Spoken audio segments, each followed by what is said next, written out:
Water got in the system. We have to get this cleaned up. I jumped together, red and white.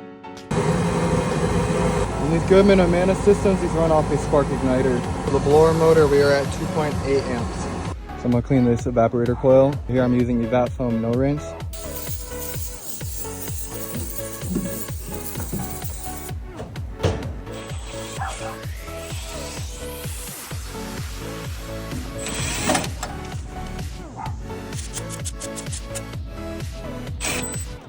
Now we're gonna test it before we leave.